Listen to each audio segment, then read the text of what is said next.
넓은 대지 위에 도로와 인도가 깔끔하게 깔려 있습니다. 최근 준공된 동해안권 경제자유구역 사업부지 가운데 한 곳인 강릉 옥계 첨단 소재 융복합 산업지구입니다. 지난 2018년부터 추진된 부지 조성 공사가 최근 완료돼 내년부터는 신소재와 R&D 센터 등 희망 기업들의 입주가 가능합니다. 특히 수도권과 외국인 투자 기업에 대한 맞춤형 유치 활동이 기대됐지만 현실은 조금 다릅니다. 외국인 투자는 물론 국내 기업 유치도 지지부진한 상황, 부지 조성은 완료됐지만 투자 유치는 시작도 못했습니다.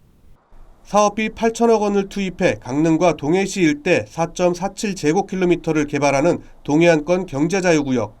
2024년까지 강릉 옥계와 망상, 북평 3개 지구를 개발하는 사업입니다. 하지만 남북관계가 경색되면서 북한과 러시아 등 북방 교류를 위한 옥계와 북평 지구는 목적을 잃었습니다. 지금 현재 남북 관계 경색, 북방 교역의 또 경색 이런 측면들 때문에 지금 여러 가지 좀 이 차질을 빚고 있습니다. 국제 복합 관광 도시를 조성할 예정인 동해 망상 지구는 더욱 복잡한 상황입니다.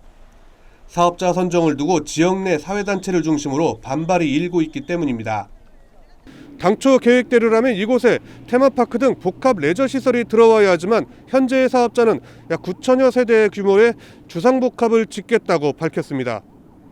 이로 인해 경제자유구역이 부동산 투기 현장으로 변했다며 문제를 제기하는 목소리도 커졌습니다. 동해안권 경제자유구역은 당초 외국인 투자 활성화를 통해 지역 간 균형 발전을 위해 전국 9곳에 조성됐습니다. 이 중 동해안권 경제자유구역의 외국인 투자 비율은 3.9%로 전국 최하위 수준입니다. 전략산업에 중점을 두고 투자 유치를 해도 쉽지 않은 상황에서 산발적 산업 투자는 지양해야 한다는 지적이 제기됩니다.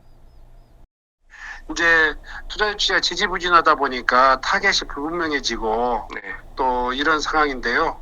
오히려 그 분야, 그러니까 강원도의 경제자유구역이 만들어지면서 중점적으로 그 지역의 특성에 맞는 그 전략 산업들을 집중적으로 육성해내는 것이 필요할 것 같습니다.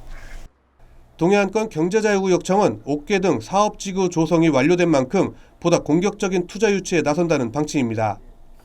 계속 투자 유치 활동은 계속하고 있어요. 저희가 기업 쪽 직접 방문해서 투자 설명회도 하고 하는 방법으로 해가지고 저희가 계속 추진하고 있는데 아직까지 그 옥계 쪽은 이제 시간이 좀 있으니까 확정된 거는 아직 없는 거죠.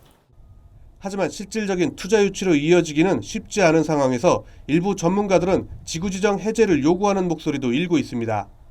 지금 시점에서 돌아본다라고 하면은 글쎄 동해안 경제 자유구역청이 존재하는 것이 의미가 있나 하는 생각이 듭니다.